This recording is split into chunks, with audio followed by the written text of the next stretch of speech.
Hello and welcome to Tipsy Tolstoy, Russian literature for the inebriated. I'm Matt, Esperanto revivalist Gerasimovich. And I'm Cameron Lalana. This week, I have only just barely restrained myself from getting into building keyboards. And I'm kind of into that.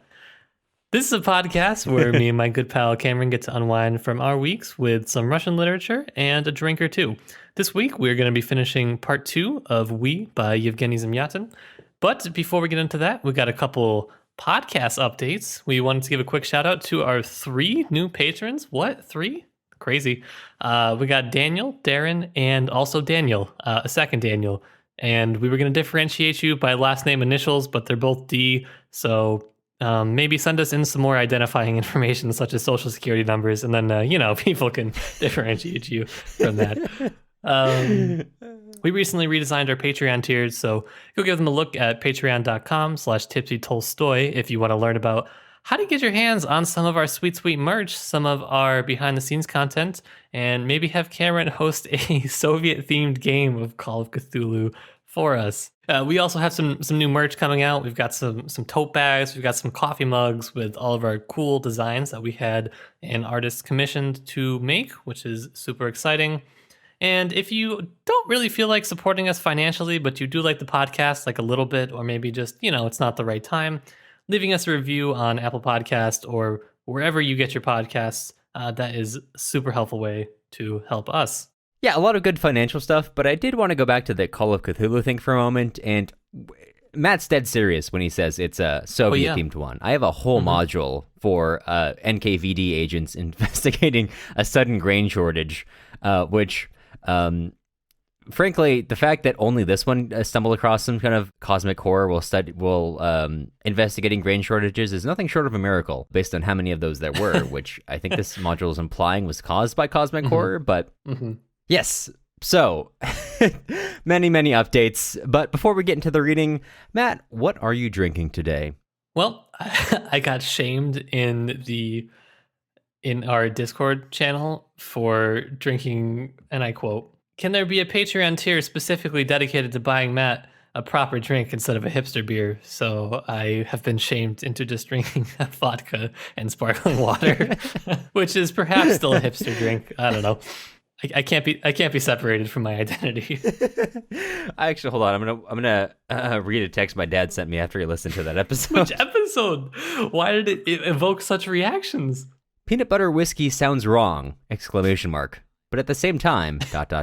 I'm intrigued. Thinking emoji. I thought your dad was really about to come for me in that text message, but he had the exact same reaction that I did at the store, which was like, I don't like this, but I am intrigued by it. And it was fine.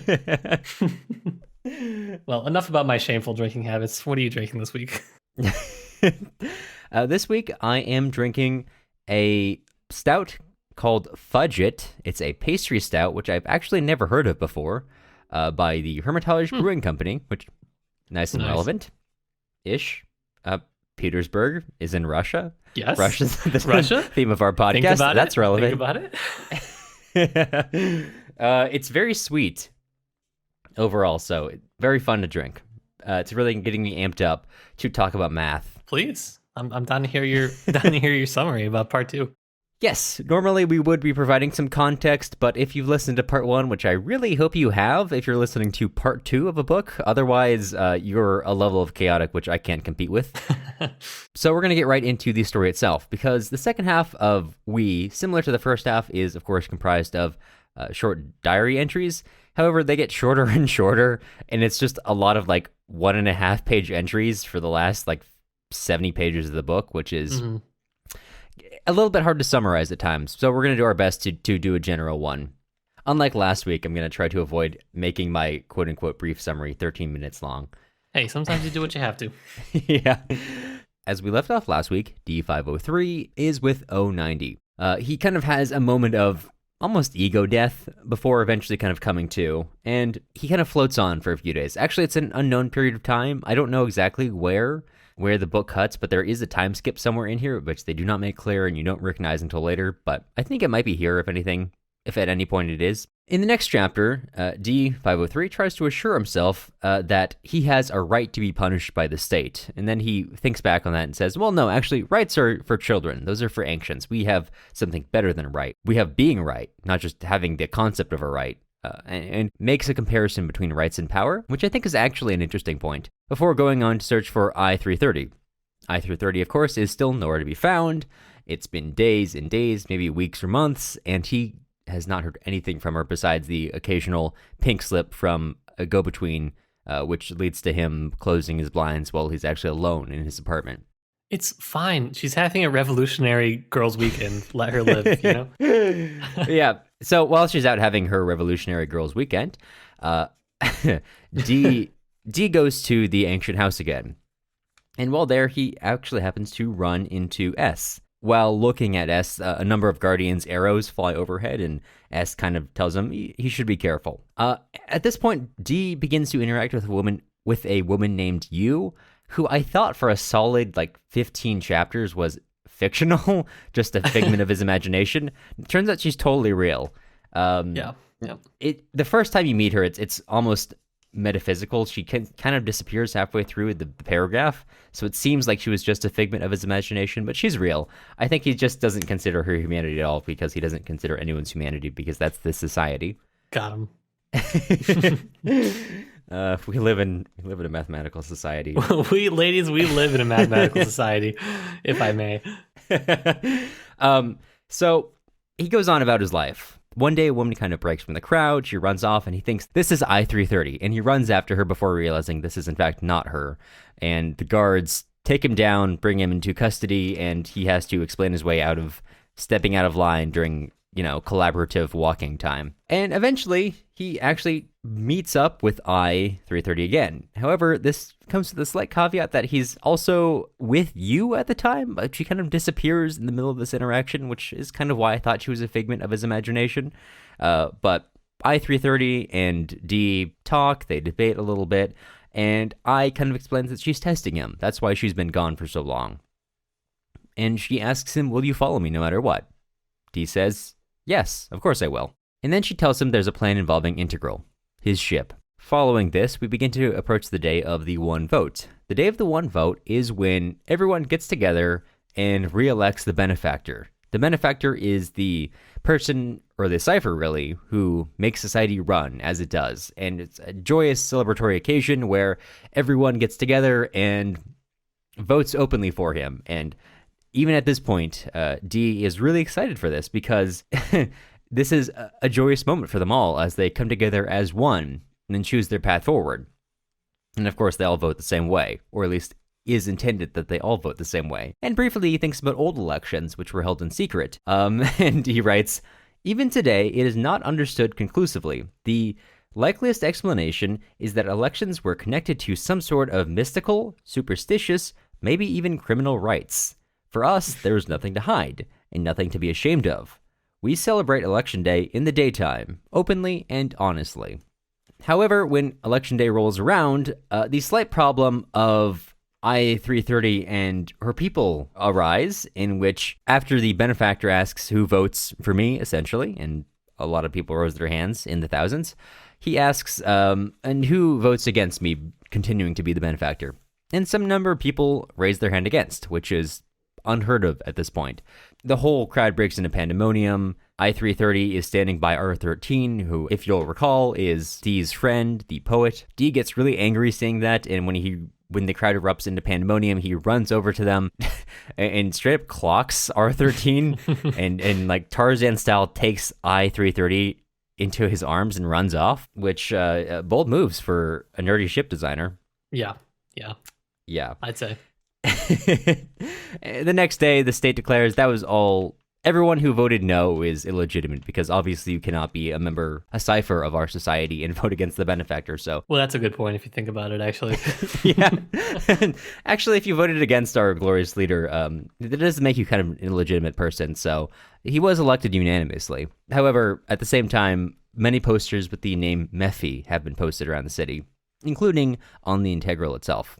Some days later, D meets I at a fairly discreet place, and they kind of head off. And about a day later, they end up outside the green wall, in the forest area where D realizes that a number of people have actually survived the Great War and are living out here out in the forest. An interesting thing is this is the first time we really get people described not in kind of his idiosyncratic mathematical way of doing so, but actually in relatively human terms of people having hair or not having hair, or the fact that they aren't wearing clothing, or the fact that this is a relatively racially diverse group of people, which... Sick. That was knocked it over right at that point. Oh, no. A relatively diverse group of people, which we have no idea if that's reflected in the one state itself or not. Following that, D again is meeting with you in the evening, and then suddenly I arrives. I asks you to leave. U is not super into that, but D is like, get out of my apartment, basically. And later on, the Guardians approach, D covers for I, and he kind of throws the trail off of you. Later on, D is going back to the ancient house, still not seeing I again. I really drops in and out of his life. I suspect at this point there's more than one day between each of these entries, because when D is going to the ancient house, he runs into O. And at this point, he mentions that O is very heavily pregnant. And keep in mind, only maybe 10 chapters ago, he and O had conceived the child together, so there's a big jump in time somewhere along this scale. D offers to take her to I, because keep in mind that having a child without registering it is punishable, is a punishable offense, and any punishable offense in this society is death, so he basically offers to save her, and she tells him, no, I'm gonna do things my own way, don't even bring up I to me.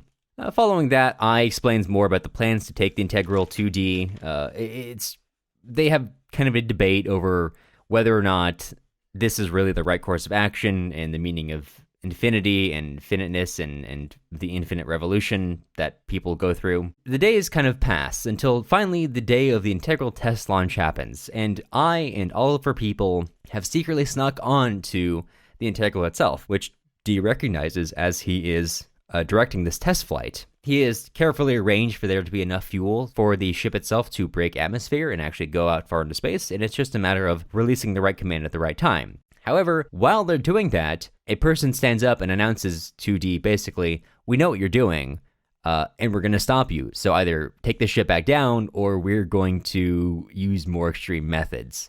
And D complies. I is understandably pissed. In the following days, D is angry. He doesn't know what to do. He thinks it could only have been you. Only she could have come to my room and read my work and told someone what had happened. And at the same time, while he's trying to kill you, actually, he reads a newspaper, and now the one state is announcing that everyone is going to get a great operation in order to make ourselves more mechanically able and less imaginative. So mass lobotomies, essentially. So it's kind of hard to tell, but we think that D ends up at Yu's apartment, and he intends to kill her with a pipe. And in the moment that he's in there, she's alone, he closes the blinds, he is raising the pipe, fully ready to kill her. She deeply misinterprets what's going on and says, okay, fine, let's do it, and starts taking her clothing off. And D realizes how deeply she's misinterpreted this situation, because closing the blinds has such a connotation in the society that he peels out into laughter and says, I killed her in my mind, but before I even had a chance to leave, actually, I get a call, and the Benefactor asks for my presence, the leader of this one-state society. D goes, and he debates with the Benefactor, and it really ends up with the Benefactor putting forth the ideology which D had believed at the beginning of the book, until the Benefactor says to D, don't you know that you're actually just being used by these people? I is only interested in you because of your position as the builder of the integral. At that point, D realizes how simple everything is. Everything is so majestically banal and so simple. It is most funny. And he looks up at the Benefactor and realizes this is just a sweaty old man. He's literally sweaty, balding. He's not an impressive figure, as the massive statue which represents him would have you believe. At that point, D runs out of the room and just collapses in the street crying for his mother. Not the idea of his mother, but a real living human being who he is a part of, who he has never known and will never know. In the following days, doomsday comes. The number of Mephi, who are I's people around the city, begin a small-scale revolution. They destroy the Green Wall. Things are not going well for the one state. And D503 can't find I. He goes to her room, and he finds all the pink tickets which summon him, and eventually she shows up, and they have a discussion, and they sleep together before I leaves. And it's kind of a weird moment where D the whole time is thinking about what the Benefactor has told him, that I is only contacting you because of your position with the Integral. And there's a moment where the relationship kind of breaks. When she begins to leave, he doesn't even bother saying goodbye to her. She does the same to him. Essentially, they have both kind of acknowledged the completion of their relationship in this regard. And she walks out. Days later, in the next entry, we find out that D, following these events, was actually taken in by the Guardians in Lobotomized. In the following days, he tells everything he knows to the Benefactor and the Guardians, and eventually one by one, I and her people are captured. He notes that I herself is subjected to the bell jar, which is not made clear but implied to be basically a suffocation device, several times without telling anything, although some of her people barely take it once before they give up all the information, and all of them are condemned to death. D, now lobotomized, is quite happy that he is able to once again reintegrate into a mechanical society, and he knows that despite the rebellion going on, they will eventually win, because logic will always win. Yeah, it really takes a turn there at the end, doesn't it? Yeah, a hard turn. It does. I think I still like it, though. The ending I thought was still good when I finished it the second time. The book was a lot more scattered on my second read-through than it was on my first. I felt like you were kind of saying during the summary where I was just like, wait, where is he? What is he doing? How many days have passed since he last wrote? Which I guess is probably accurate to a diary writing experience in a dystopian state. Right. And especially in the latter half, I think he gets much more abstract with his writing and will sometimes fade from a very concrete scene into something almost dreamlike. And you can't really tell if the concrete scene was real at all, or if he's just stopped paying attention to what's happening, or like Yu's entire existence, who has been introduced only in the second half of the book and is heavily implied to be in love with him.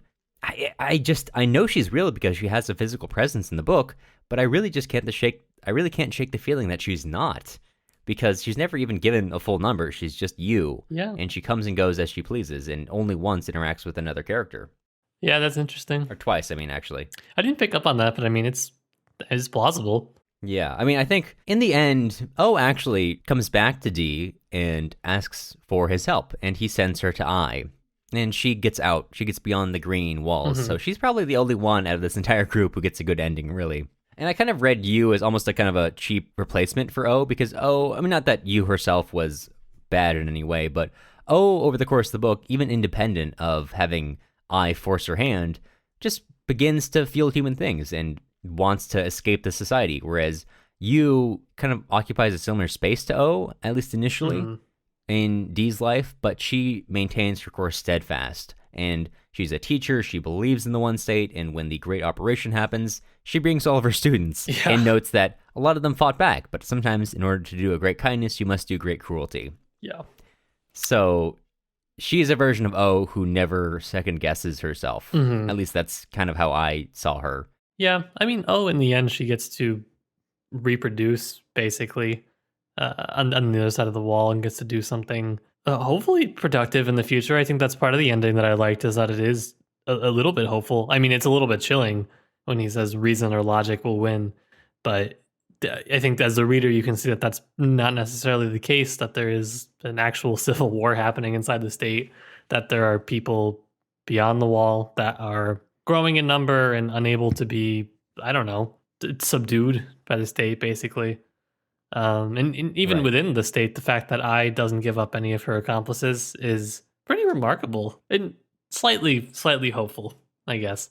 Yeah, absolutely. I think it's not really making this point, but you can easily read that even if I is to die, even though D has been lobotomized, and even if all of these collaborators end up being killed in the Benefactor's execution ceremony, there's still a civil war, and there's still a whole world outside of the one state. And for all we know as the reader, the Mephi, the world outside of the one state, is so much bigger than it could ever imagine, simply because it refuses to even understand it. In like a funny way, the title "we" ends up applying to the Mephi group at the end, where you can kill one of them, but their collective is stronger than any one individual, as opposed to the one state, which really relies on the Benefactor and his, let's say, NKVD equivalents.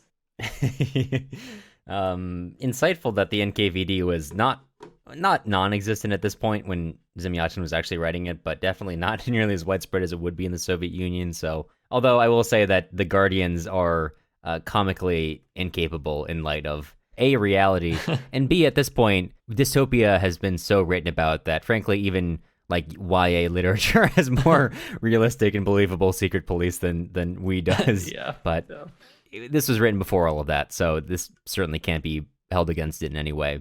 I think it's actually incredible because I think if you were an American in, let's say, like a high school maybe context reading this book, maybe even early college, and you didn't know what year this was written, you'd be like, yeah, this was definitely written about Stalin. That's got to be it. And you realize that this was written like decades before that. It's super interesting. I mean, like the voting scene, to me, it really shows the completion of the erosion between public and private life, which you see throughout everything from the blinds up, sex being regulated. That's a very big debate happening in the 20s in general in the Soviet Union on sex and on just like the relationship between public and private life. But when it comes to voting, the fact that the narrator is ridiculing our way of voting by secret ballot is, I mean, that's one of the moments where you're just like, wow, this is something. Right. Their understanding is that secret ballots could have a almost occult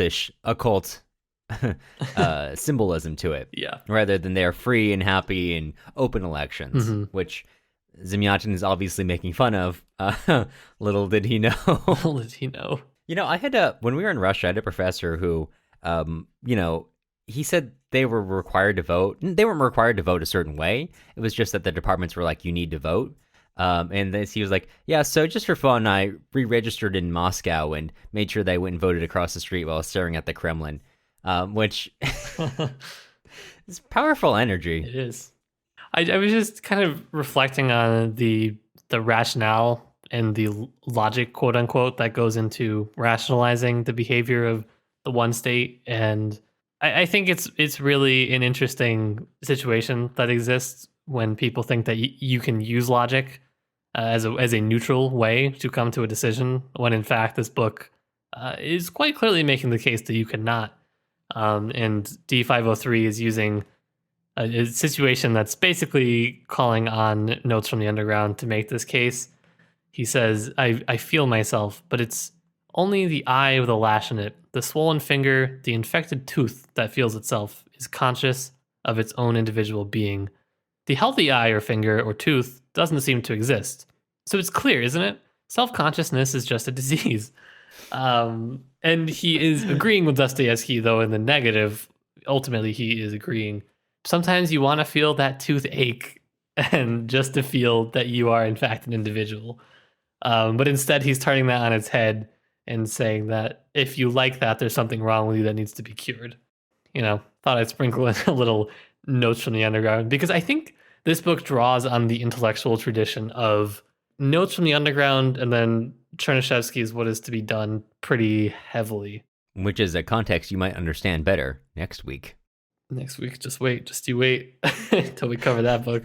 Please validate our suffering. Please. We did not know that book was 400 pages when we dedicated ourselves to reading it in 1 week. Yeah, that was a mistake, but hey, what are you going to do? Yeah. Well, so that was like one thing that I picked out that I thought was kind of cool and connects to a couple things we've talked about before. And I kind of wanted to focus on a conversation that Dee and I have later in the book, around chapter 30, where they begin to debate infinity. You know, Dee is asking what is the point of all of this? Why are we even doing this? We've kind of reached the final state of human society. And then I looks at him and says, finally, she approaches him on his own ground kind of, and she asks him, what's the final number? And he's taken aback by this. What do you mean, what's the final number? There is no final number, not as far as we can calculate. And then she says to him, yeah, exactly. There is no final number, such as there is no final revolution. She says exactly, well, which final revolution do you want then? There isn't a final one. Revolutions are infinite. Final things are for children, because infinity scares children, and it is important that children sleep peacefully at night. I thought it was an interesting way that Zamyatin is able to integrate an alternate mathematical logic, and that a lot of what this one state is driven on is a coldly mathematical logic. And however, I is able to expose the fact that it is not purely logical in that regard, because it's not like this is the one true mathematical logic. This is a logic which we have applied onto this situation, which coldly follows our otherwise already arrived at assumptions, whereas she is able to use that same knowledge base in order to challenge the very assumptions which Dee and the Benefactor and society as a whole have placed over themselves, as this must be true. I think this is probably the core of the book. I would say the single most important passage of the book. I highlighted the crap out of this section. I think that goes to the point of my last point about logic, which is just that it's not neutral. Right. And I know I recently made a tweet making fun of myself for saying everything is very Tolstoyan, but it kind of is if you think about it. Tolstoy is this interesting thing that I've been noticing as I've been rereading some of his stuff. A lot of his characters will use logic to justify things that they already believe or already want to do, as his critique of people who are rational thinkers, I think that's kind of what's happening here in a lot of ways. Not just the core underlying assumption, but even the rhetorical devices that she's using in the argument. It's kind of fun. I liked it. Yeah, absolutely. I mean, maybe if you're not D503, that wouldn't be that much fun for him just getting slapped down in the argument, but, for us. It's good from the outside. Good from the outside. Yeah, exactly. I mean, this is overall the point that I is making, I think, is not an uncommon one at this point in time. I mean, Oscar Wilde makes that same point in The Soul of a Man. This is, I think, something that was not necessarily that I'm not saying that Zamyatin was reading Oscar Wilde. However, this general thought pattern in relation to socialism specifically, I think, is an interesting one in relation to more industrial socialist thought, I will say. Right, because if you read A Soul of a Man, Oscar Wilde, having embraced socialism, gets very into, can you imagine a society where an inspector comes by your house every day at 8 a.m. to make you get up and go to work? Which is not how the Soviet Union worked. However, labor was still a very huge part, in fact, maybe the main feature of Soviet society. Kind of, if you are reading a lot of socialist theorists, you can kind of see a tension between these two. And especially in this era, it's much stronger before you actually get into the hard industrialization of the USSR, which of course was extant at this time. There were people who were pushing for that, who wanted society to be measured not by emotions, but rather by barometers, which is what Zamyatin is kind of making fun of here. Maybe hoping that their power would be limited in the future, not realizing how thoroughly that would become a feature of Soviet society in the far future. I think it's still important to note that he wrote this between 1920 and 1921, so it's still, the Soviet Union is still trying to figure itself out. I mean, you have a lot of different ideas at this point. It's not the totalizing Stalinist influence that some people think that all years of the Soviet Union were. There were a lot of thoughts going back and forth at this point, and Zamyatin definitely had an opinion. Not a popular one, as it turned out later. Well, when the book was banned. Yeah. Yeah. Speaking of, I kind of want to jump into the conversation with the Benefactor. This is really short. It's only maybe a page or two long.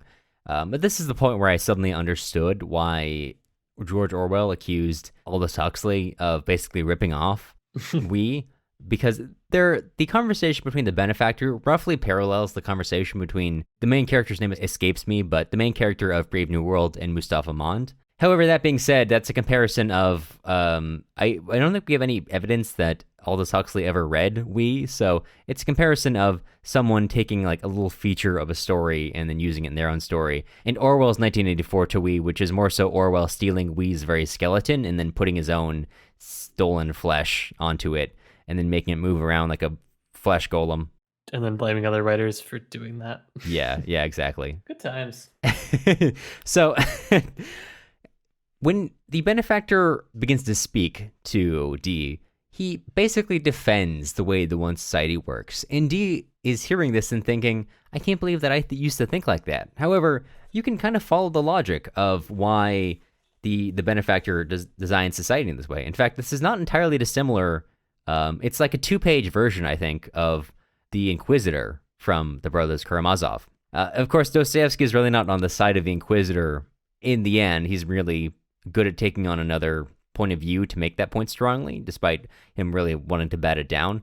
In this case, the Benefactor is making that point unironically, that humanity does not actually want freedom. Humanity prefers chains. What he points to is the previously dominant religion, at least in Russia, Christianity. What he says to him is this: the most merciful Christian, God himself, slowly burning all the recalcitrants in the fires of hell. Is he not an executioner? And were there really fewer burnt at the stake by the Christians, rather than Christians who were burned themselves? And yet, understand this, and yet they glorified this God as a God of love. Absurd? No, the opposite. It is a testimony, written in blood, to the irrevocable good sense of a human. Even then, wild, shaggy as they were, they understood. True algebraic love towards humankind is inhuman, and the sure sign of truth is its cruelty. Like fire, the sure sign of fire is that it burns. The Benefactor is making the point to D that really, using, again, an implicit parallel to Adam and Eve, freedom really only brings unhappiness, and humanity demands happiness. They are demanding the shackles which the Benefactor is putting upon them. And ultimate happiness, like in heaven, people have no wants, they have no desires, they have only happiness. And he is attempting to achieve that on earth through this mass operation, through the great operation, in fact, the removal of the imagination, and the fact that people can only find happiness in production at that point forward. D dismisses this out of hand. He thinks, I can't believe this is the way I used to think. That being said, it's never pushed back upon. This is I will call it a coherent logic, because you can see how someone would follow that. You can see how someone might begin to build a great lie to build a society upon, which, again, this is where you start finding more parallels to Brave New World in terms of building society in one great lie in order to create happiness. But I think it's really interesting that the Benefactor is, when it comes down to it, able to put forward a coherent argument for why he does what he does, and although it's on its face ridiculous, you can follow the logic, and you can see how someone might actually come to that conclusion. It was a good conversation. It goes a lot of what we were talking about for the second half of the book. Yeah. I think. In response, D thinks there's no reason to really respond to all this talk. Everything is so simple. It is so banal and so simple. And he looks up at this older man who's intensely and frankly weirdly sweaty. Such a sweaty boy. Such a sweaty boy. He runs off crying for his mother in a really touching way. This is one of the parts of the book that really has a moment of recognizable humanity. Mm-hmm. When he desires a person who is not just a mere progenitor, but someone of whom he is a part, and who would know him not as a cipher, but rather as a piece of themselves.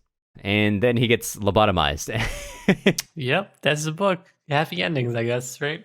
Yeah, I mean, I think leaving on a happy ending itself would have undercut this a little bit. Oh, yeah, absolutely. I think Zamyatin, I don't know, I don't want to assume anything of Zamyatin's intent in this, but he's pointing out that it's very easy, he indirectly points out that it's very easy for individuals to fail, like you pointed out earlier, Matt, that I may fall, and individual members of Mephi may fall, and D may be lobotomized, but the Force itself fights on. Mm-hmm. Even though the forces of the one state are certain that logic will always win, the whole book, and in fact at many points the forces of Mephi question that. Really, will logic win? Or if we nurture a little bit of illogic, might have humanity gone further? Yeah, there's something like incalculable, something that can't quite be rationalized in behavior in general.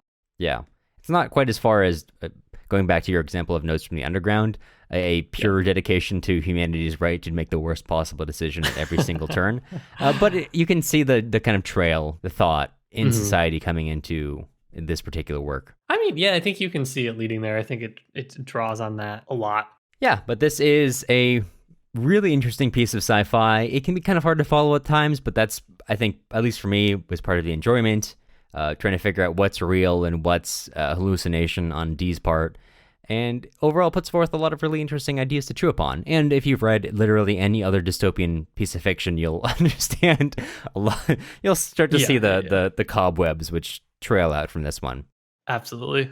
So, before we totally wrap up, Matt, on a scale of 1 to Yeltsin, how drunk are you?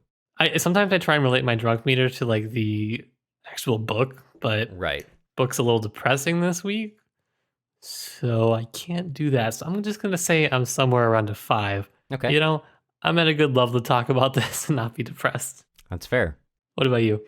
Okay, so there's a scene in the very end of the book. I'm gonna do what you didn't do and relate it to the book in a very tortured way this time. After the revolution begins and Dee and I meet in her room for the final time, before they have sex, I is smoking a cigarette, and it's obvious that she's really, really enjoying the cigarette, and she's really self-satisfied in that moment. And I would say that's about where I am. I'm not overly drunk, but really self-satisfied. Just kind of at that nice, I don't know, vague 4 to 5. Not a boy. Happy for you. Yeah, exactly. So, while we sort ourselves out on a Sunday night, what are you reading next week, Matt? Next week, unfortunately, we're going to be starting our series on several What Is to Be Dones. We're going to be starting with Chernyshevsky's What Is to Be Done, one of the most foundational pieces of the 19th century. We mentioned it earlier tonight. We mentioned it, I hope, on Notes from the Underground, just on a lot. So it'll be good, even though the actual literature itself was an absolute slog. It'll be an interesting discussion.